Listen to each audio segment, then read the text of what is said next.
இயேசு நம்மோடு.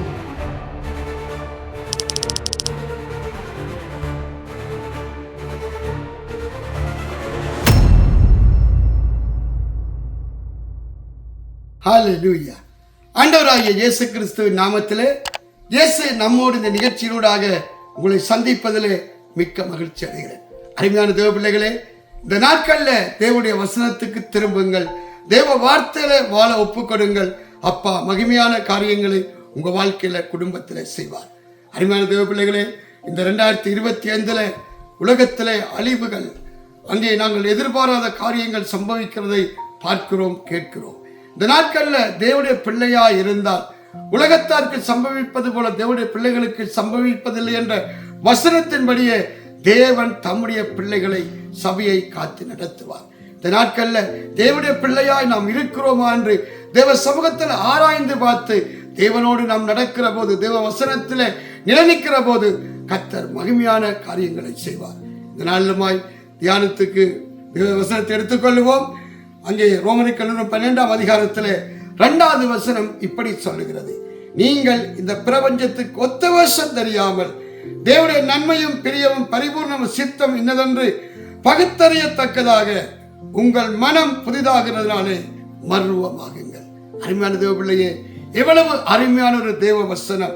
இந்த வசனம் சொல்லுகிறது, நீங்கள் இந்த பிரபஞ்சத்துக்கு ஒத்த வேஷம் தெரியாமல் தேவனுடைய நன்மையும் பிரியமும் பரிபூர்ண சித்தமும் இன்னதென்று பகுத்தறியத்தக்கதாக உங்கள் மனம் புதிதாகிறதுனாலே மர்வமாகுங்கள். அருமையான தேவ பிள்ளையே, உலகத்தோடு ஒத்த ஒரு வாழ்க்கை, உலகத்து ஜனங்களை போன்ற ஒரு வாழ்க்கையை தேவன் அறிவருக்கிறார்.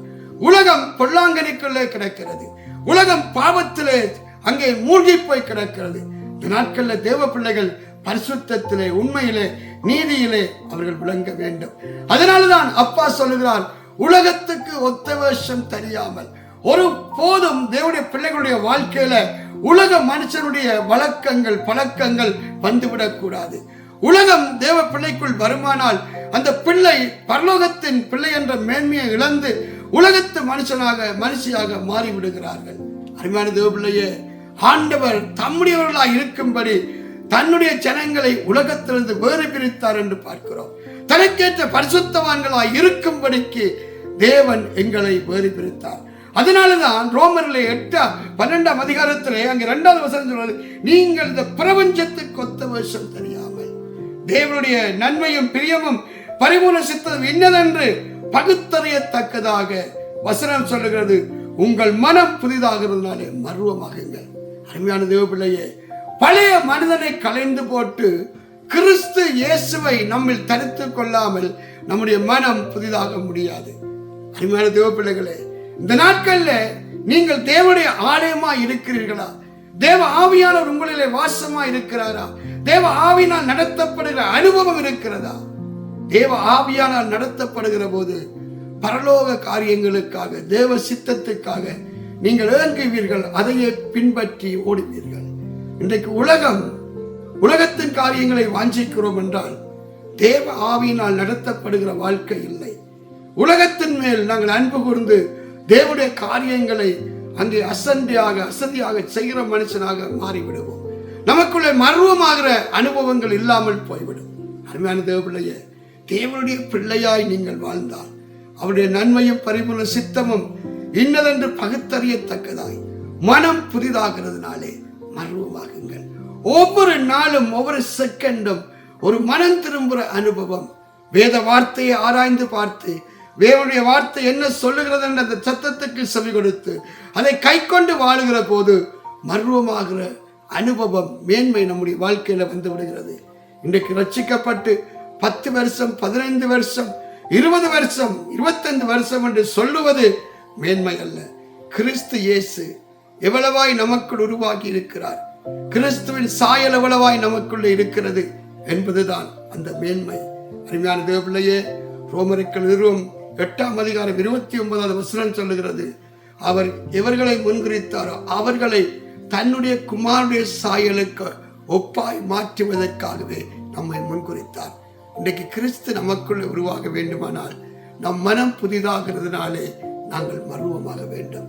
இந்த இயேசு நம்மோடு இந்த தேவசரியை கேட்கிற அருமையான பிள்ளையே, கிறிஸ்தவ வாழ்க்கை வாழும்படி தேவன் அழைக்கவில்லை. கிறிஸ்துவை நம்மிலே வெளிப்படுத்தும்படியாக, பிரதிபலிக்கும்படியாக தேவன் நம்மை அழைத்திருக்கிறார். நீங்கள் உலகத்தின் முடிவு பரியந்தம் எனக்கு சாட்சிகளாய் இருப்பீர்களாக என்று சொன்னார். சாட்சியா இருக்கிறீர்களா? சாட்சியா வாழுகிறீர்களா? தேவன் உங்களில் மகிமைப்படுவாராக. நான் உங்களுக்காக ஜெபம் பண்ணட்டுமா?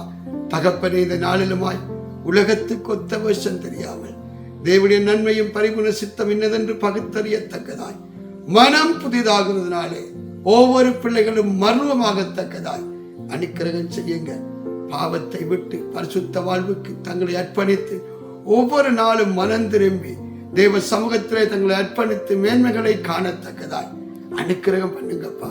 இதனால தடைகள் உடைக்கப்படட்டும், கட்டுக்கள் நிர்மூலமாகட்டும். தேவனுடைய மகிமை ஒவ்வொரு பிள்ளைகளுடைய வாழ்க்கையிலும் வெளிப்படட்டும். தகப்பனே, உடைய சமூகத்தில் ஒப்பு கொடுத்து மன்றாடி ஜெபிக்கிறேன். இப்பொழுதே தடைகள் நீங்குவதாக, கட்டுக்கள் உடைக்கப்படுவதாக.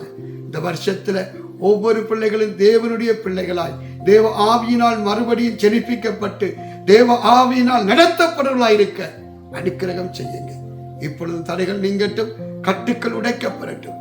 தேவ மகிமை, தேவனுடைய ஆசீர்வாதங்கள் ஒவ்வொரு பிள்ளைகளுடைய வாழ்க்கையில் வெளிப்படுவதாக இயேசு கிறிஸ்துவின் நாமத்தில் ஆசீர்வதித்து ஜெபிக்கிறேன் என் ஜீவனுள்ள நல்ல பிதாவே, ஆமென். அருமையான தேவ பிள்ளைகளே, தொடர்ந்து தேவ செய்தியை கேளுங்கள். இயேசு நம்முடைய நிகழ்ச்சியை மற்றவர்களும் பார்க்கத்தக்கதாய் அவர்களுக்கு இதை அறிமுகப்படுத்துங்கள், ஷேர் பண்ணுங்கள். கர்த்தர் உங்களை ஆசீர்வதிப்பாராக. ஆமென்.